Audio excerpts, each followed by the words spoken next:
Marketing That Works is the podcast for business owners who want to move their brand forward so that they can bring in more sales and clients.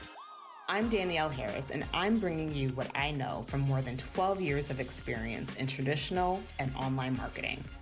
I have created marketing strategies for businesses of all sizes, from multi-million-dollar corporations to early-stage online businesses. Remember, some marketers chase fads. I believe in mastering the fundamentals. You did something new with your marketing and you expected it to work. You expected higher views, a couple new followers, maybe even some sales. But that didn't happen and you're disappointed. You're ready to say, see, that stuff, it doesn't even work. So, what happens next? As a business owner, testing and trying new things in your marketing is essential. And while you want the results to all be amazing right from the beginning, that isn't always the case. So today, let's talk about what happens when you get disappointing data, how you respond as a business owner, and how to take what you learned to make better decisions. Disappointing results are normal. Disappointing marketing results are normal. Being disappointed by results is normal. Yes, I needed to say that 3 times because I need you to believe it. Every single person running a business, from a business owner trying to make their first 50K to multi-million-dollar companies, they all have marketing results that don't turn out the way that they want. But just because it's normal doesn't mean you still don't have feelings about it. I'll use myself as an example. Just the other week, I was examining my emails from the past few months. I was looking over open rates. I was looking at the click rates. I was looking at what people were clicking on. I was also seeing what email styles and subject lines people were engaging with. And as I was analyzing them, I realized that the current structure I had wasn't working as well as it could be. I saw that the style of email I gravitated towards and was the most natural for me wasn't the style of email that my list actually responds to. The data made it so clear that my email strategy could be a lot better. And my gut reaction was to be disappointed that what I was doing wasn't working as well. I wanted to be hard on myself. I wanted to use that as proof as like, yep, Danielle, you suck. Why did you even try sending emails to your audience in the first place? Like my little high achieving brain it freaked out. And this is with me knowing on a logical level that when you analyze things, you're always going to see and notice something. I literally went into my data looking for information. I went in there looking for things to improve. But I ended up hurting my own feelings getting the answer. And I want to be so honest. My results, they weren't even bad. But there were clear ways that I could shift what I was doing. I'm sure you've experienced something very similar yourself. I know my clients have. For my people, they go in, they want answers on what they can do better.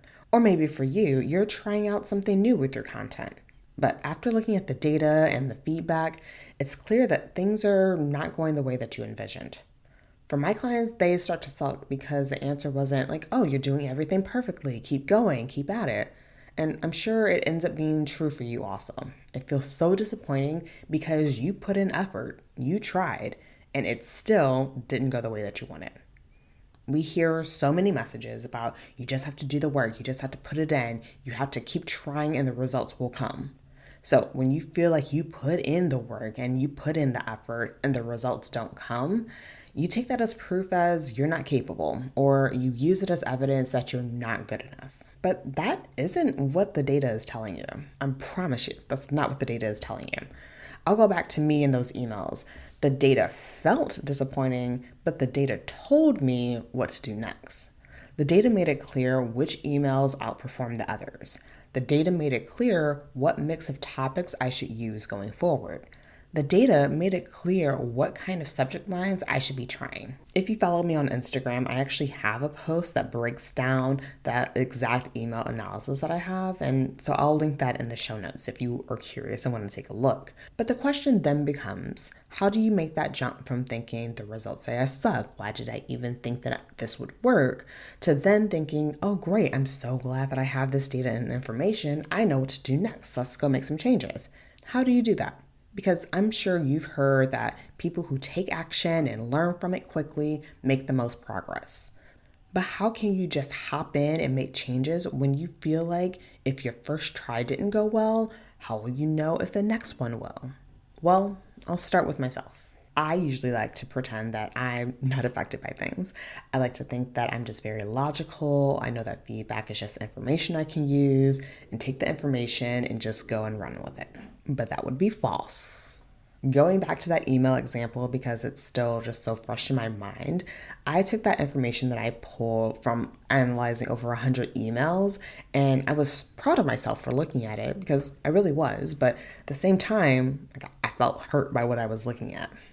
Thank goodness, though, that I happened to be talking to some coach friends just right after I was analyzing those emails. And when I talked to them, they noticed in my face and my tone of voice of how I was pretending that I was fine with these results, but beneath the surface, I just wasn't. So I'm so thankful that I talked to them at that time because left on my own, I wouldn't have processed this nearly as quickly. What would have happened is that I would have sat there looking at those stats, reading over my own analysis, then shaming myself, and then doing absolutely nothing about it. Then the next thing I would have known, time would have passed. I wouldn't have sent another email for several weeks. And then I would have been even more mad that not only was I not taking action on the results, I just stopped emailing altogether. But talking to my coach friends and getting super honest about what I was experiencing was so important.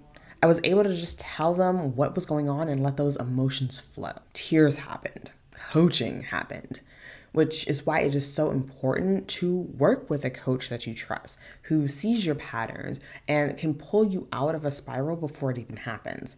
I've been working and talking with these coach friends for years, and so they noticed my patterns and they were able to say, like, what's happening? What's going on? Let's dig into this.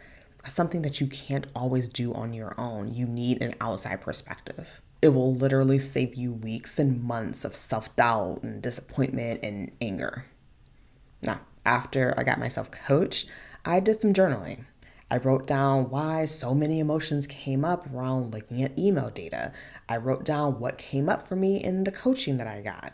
And for me at that time with emails, I was very proud of the level of consistency that I put in with my email practice. And in general, I was getting solid results, but I knew that there were areas that I could work on.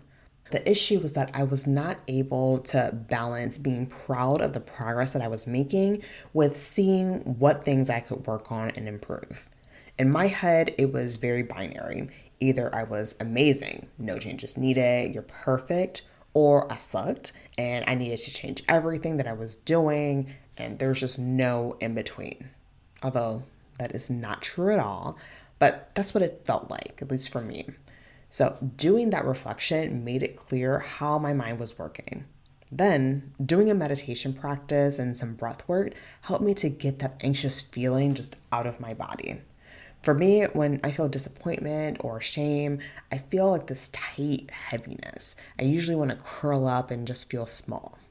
Doing a meditation and doing breath work really helped me to relax my brain and my body, and it also helped me to start seeing things a lot more clearly. By the end of the day, I had made strategic changes through these actions. And that's the work: getting coached, doing the journaling, doing the meditation, doing the breath work.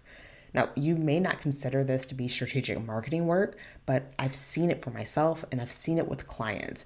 It is the fastest way to go from spinning out about your marketing results and not having things work the way that you want to then taking strategic, actionable change that you're going to see in the long run in your business. Just the other week, I had a client tell me herself, Danielle, you cut my crash out time in half. And this is because on your own, when you're working on this solo, it is very difficult to pull yourself out of a spiral quickly. I needed my coach friends to help me with that. You need someone to help you with that. And yes, you can do it yourself, but it often will take weeks. But working with someone who is trained to see these patterns and knows your patterns in particular, like that spiral and that crash out time can be cut from weeks to an hour. Getting coached, doing meditations, sitting and journaling out what those core issues are, they are the core practices that will allow you to be more objective and see the possibilities in your marketing. They will allow you to reframe how you see the results that you got from trying something new. That's what helped me within the course of a day go from looking at my email results, feeling disappointed, to then taking strategic action on how I'm going to change how I email my people. Something that could have easily knocked me out for weeks, questioning my emails, stopped me from my habit that I built up over months, that all would have froze if I didn't take that time to do that work. Instead, it was processed in maybe less than 2 hours, right? And after I processed all of my emotions, then I was able to reframe that data that I got. For me, I had to look back at the data and realize that it was actually telling me that I was underutilizing one of my best styles of content. I was not sending enough perspective shifting content. My default style is more of like a how to or a general storytelling style of content. The data that felt disappointing was really just telling me to try shifting the ratio of what I sent out.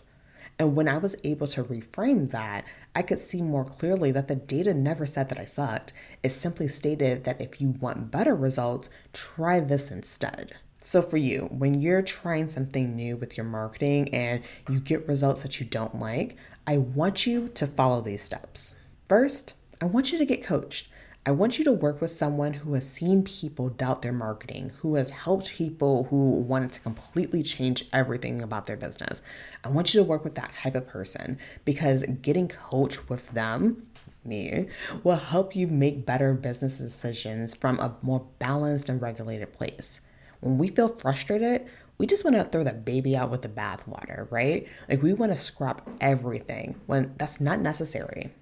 You're just in the middle of a crash out or a spiral. So go get coached and get perspective. Next, I want you to journal out and be honest about what you're feeling. Sometimes you can be more honest with your journal than you can be with your coach, at least at first. So go deeper into your feelings, the ones that you just want to really ignore. Because I know you want to ignore your feelings because that is what I want to do too. Thinking that you should just move on, keep going, be strategic, and not let feelings get in the way.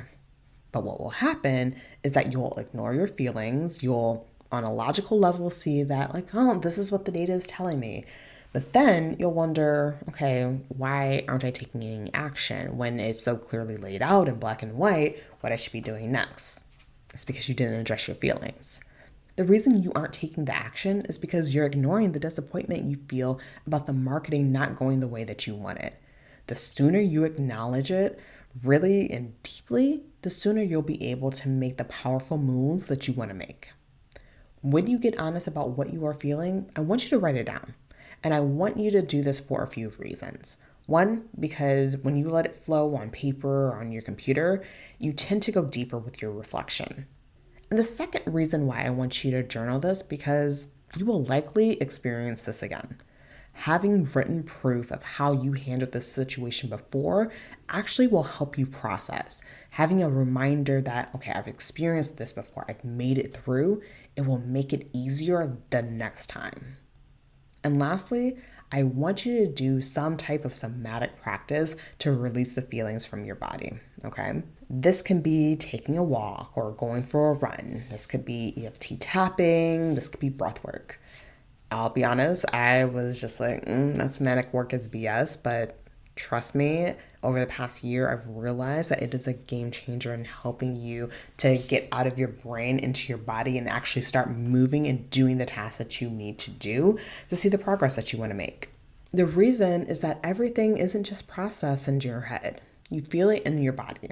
When your brain wants you to work, but your body still can't, you have energy that needs to be released. That's the work that you need to do. I have clients who get mad at me when I suggest taking deep breaths or stretching during our marketing sessions, but every time they do that, they are able to think about their problems so much better, and they become so much more focused, and they get better results. Trust me, I was a person who was like, oh, I don't know about this tapping thing or breath work, but it changes things. You will be able to see and reframe your marketing differently when you do this. Because I was able to go through these steps, I was able to then outline a new approach I want to take starting in July. I now know what my default style of email is. I know what style of email my audience really responds to, and I know what to try more of in the future. For you, a reframe may mean changing how you look at your Instagram or LinkedIn post results. It could be how you want to reframe looking at the webinars that you conduct. But it requires you getting out of your spin out of disappointment, and doing that alone is hard and it can take you weeks. When I work with my clients in my one-on-one coaching program, I cut that time in half. I help you to see clearly the possibilities of what your data is showing you and what your business situation actually is. And I help you to quickly make strategic actions that will turn your business around. I've helped clients who were ready to give up on launches then go and fill their group programs. I've helped coaches running live events go from thinking no one was going to show up to then selling it out, all because they worked with me to end their spin out, reframe their situation, and take strategic action to get more clients working with them. Go to the show notes and book a free sales call to learn how you can stop feeling discouraged with your results and learn what steps to take in the next 30 days to turn your business around and get the momentum that you want. All right, y'all. Until next time, I'll talk to you soon. If you want more marketing that works right in your inbox, head to the show notes and sign up for the email list. You'll be the first to know how you can work with me on mastering your marketing.